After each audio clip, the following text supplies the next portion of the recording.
Well, I've been on the promotions committee as the staff representative for the last 3 years, and it's been a really valuable experience for me as a committee member.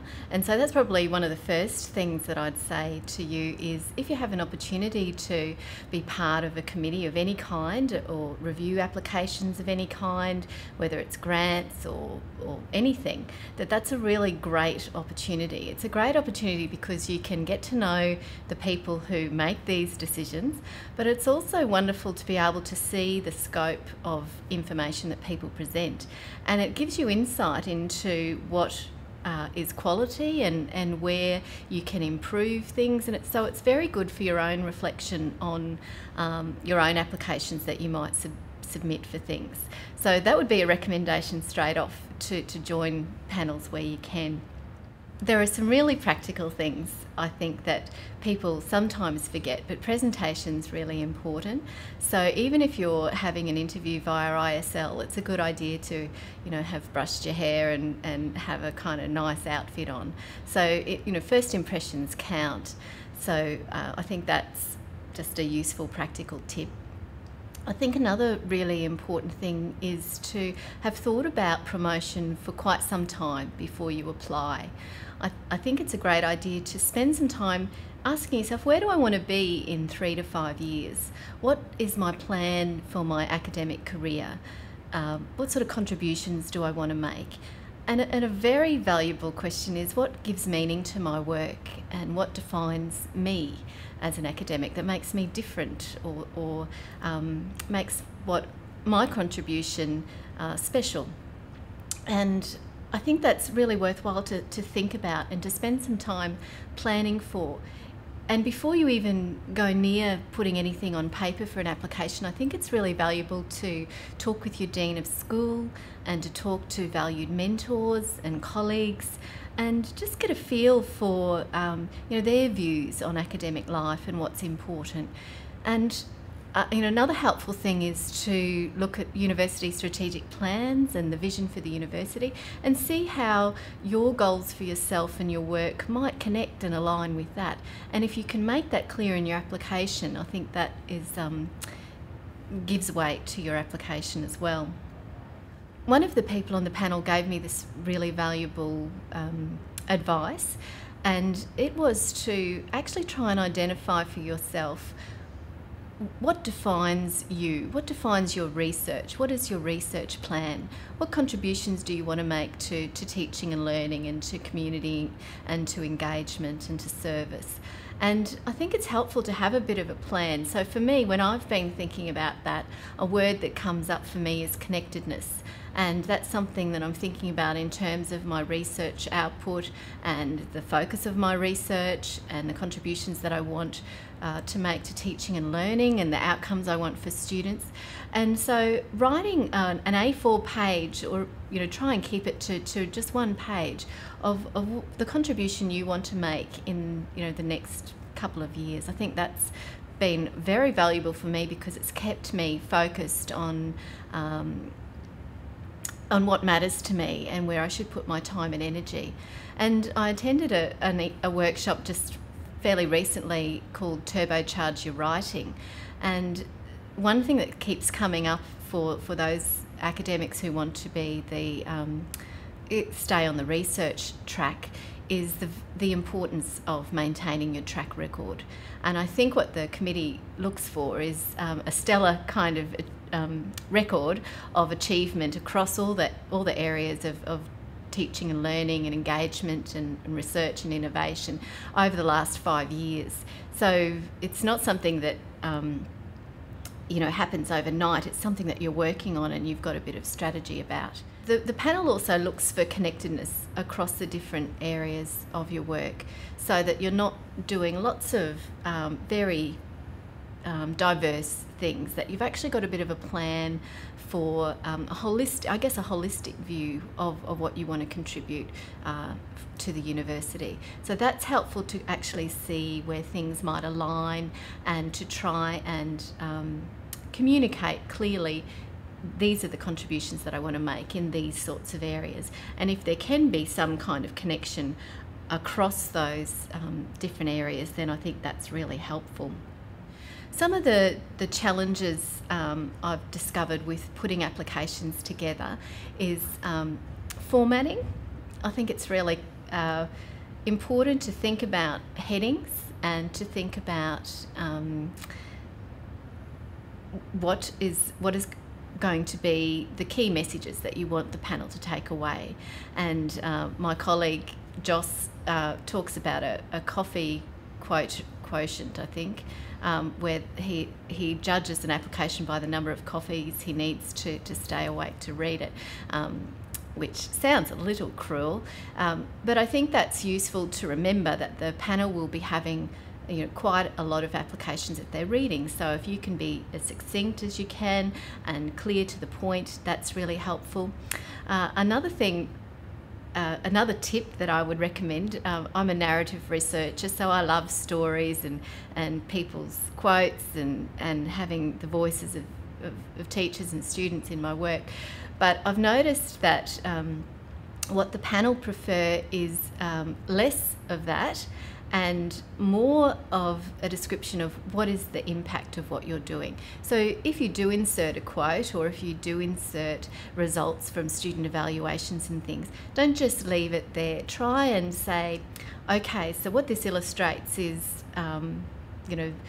this aspect of my teaching or the effectiveness of this strategy. And I think even if you've got some teaching evaluations that say don't meet the 50% or whatever the benchmarking might be, to be able to say these were my results and I've reflected on that, and so as a result I've now implemented these kind of practices. So if you can show that you're engaging in some thoughtful approaches and being a reflective practitioner, I guess that will go in your favour. So my advice is avoid lots of quotes and email snippets from students saying how wonderful you are, and include some pertinent quotes if you're going to include them, but make sure the panel know that this is why, that they're relevant, that it's adding value to your application and not just padding. So after you've had a look at your career plan and you've mapped out some things, I think it's quite good to be as specific as you can. So even in your daily work and your weekly work, to prioritise whatever you need to do to ensure you get that promotion. So for me, I know that track record is really important, and journal publications and research grants. That's where I know I need to focus. I've got lots of information submitted on Edna that can verify that I'm a very engaged academic, and I've got great information and feedback from students and assessment and evaluation things that I can use to verify that I'm a reflective practitioner and really care about teaching and learning. But I know that research is where I need to be more strategic, and so attending workshops, like I recently attended a Turbocharge Your Writing workshop, and what that reminded me of was the importance of prioritising my work and what is strategic for me every day, because a lot of what happens in academia is really busy work, and it's often the imperatives and the agendas of other people and people who are above us, who have KPIs and things that they need to meet, and so we're part of achieving those goals. And that's important too, but don't lose sight of what's important for you. So I would suggest, say, if writing's your thing, then make sure that on a daily basis you put that first. Don't put your emails first. Don't put other things first. Put what's going to help you get promoted first. Another thing that I think I've learned is people often do higher duties. So to do, you might be an academic at level B and you might want level C. So you might have taken on some higher duties, and you might be a head of program, or you might be doing a lot of course coordination or those sorts of things.